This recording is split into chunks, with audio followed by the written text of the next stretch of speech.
Alright, everyone. Hello to a very overdone, or not overdone, overdue, there we go, that's the word. A very overdue review on the new 80th anniversary Trackmaster duck. Here he is. Uh, Give him a good turnaround. Now, the last time Duck was a part of the motorized range was, I think, when was that? Looking at the 2012 collector checklist, probably I don't see him on there, so probably definitely at least before 2012. I think. Oh no, this one's riding on a Tomy chassis. Here's a 2009, 2010. I don't quite know what year. Mattel duck right here. This one's riding on a Tomy chassis. I have the actual Mattel one, but it's missing the screw post for the middle wheel there. And I think I like this Tomy one freewheels really well. Let's just go ahead and do a comparison there. Definitely a lot brighter green. If I can adjust the lamp a little. My original light setup broke. You can definitely tell this is a lot brighter, more vibrant green. I bought this off a friend, that's why there's that black square there. That wouldn't be on there originally, it would look more like this. Definitely more of a olive green here. More of a model face, more of a CGI face. They're not super different. The handrails and such are definitely more pronounced on this one. I think the rivets are even indented. You can kind of feel those. The coal loads in the back. Unfortunately, no red paint for the buffer beam there. Duck didn't come in a 3-pack. He came in a single, or I guess 2-pack. That's what the rears look like. Do the sides again. Comparison with the old side rods and the new side rods. The text has definitely been updated to look more like the CGI. I think we could have done with a little bit of a bigger number 8 there. Maybe slightly bigger GWR text. Something more akin to this would have been nice. But I also kind of dig it being so small. Now the truck that he came with, I love getting just generic trucks, but I do kind of wish it was more like the 3-pack ones. They didn't have to include a load. They could have just thrown this in again, or at least, put a face on this one. Because the Day Out with Thomas exclusive pack thing is a single pack, just like this duck is. But it's got this new troublesome truck face, so I'm just kind of curious why they couldn't,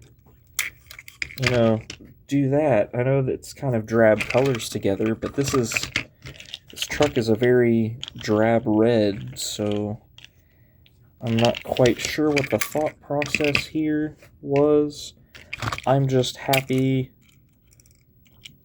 if I can connect him together with his truck. I'm just happy that Duck is in the range at all. Oddly enough, he is missing his whistle. The rest of the engines have theirs, or for engines that don't have it 3D modeled on there so far, it is at least part of the sticker, like on the Talking Thomas. This will be the next review.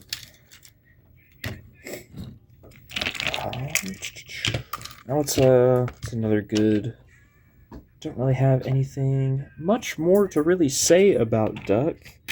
He is definitely a highlight of this new range for sure.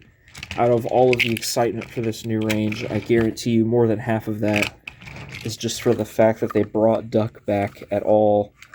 He's definitely up there as one of my favorite ones in this new range, but I think genuinely my new favorite in the range is probably James, with these troublesome trucks being a very close second, even if they're not, engines. I think if they would have included a load with the empty truck here, that probably would have sufficed. But again, I wish they would have just done one of these new troublesome trucks. I feel like that would have really lifted the rolling stock selection, because I fully intend on getting multiples and multiples of that Thomas 3-pack just to get more and more of those gray trucks. With the Duck, there really isn't too much to say because he's still pretty similar to the original, of course. Well, I don't know. You go buffer to buffer like that. I mean, this is definitely not nearly as long, but I think proportionally, this one is a bit better. Although I do wish the very tiny, like, half wheel arch there was just a little bit bigger, and same with the number 8. I think if they would have taken a page out of Tomi's book, or the old school one here, I definitely think that particular part would look better. But really, that's just a nitpick. I guess another nitpick would be his lack of 3D buffers. His don't jut out like the originals do. It's kind of just... I mean, they're recessed. They are 3D. You can... like, there is dimension to it. But from an angle, they do just look kind of painted on. And when all of the other engines in the range have really nice, like, profound 3D ones, that is kind of a letdown. Other than that, though, I really got to hand it to Mattel. They know how to make... well, I guess they're learning, or, getting into the mood to make really good Thomas motorized stuff again. I think it's pretty neat how the funnel is a separately fitted piece, because you can tell it's been dropped in there. I guess we should talk about the face just a little bit more to kind of brush over it. I think that's a pretty good CGI duck face. I think his eyes might be slightly too big, and he does kind of have his eyebrow raised. I think it's a good face overall, but I think the eyes could have been shrunk down just a teeny tiny bit.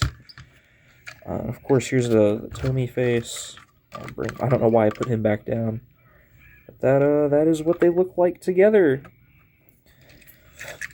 So that is the 2025 motorized single-pack release of Duck. Really not too much to say other than he's a very solid release, so I hope you guys enjoyed the little video review on it. The Talking Thomas will be next, I'm sure. I completely forgot to do reviews for these two like I did the first 4, so hopefully I won't keep you guys waiting too much longer with that. And with that, thank you for watching.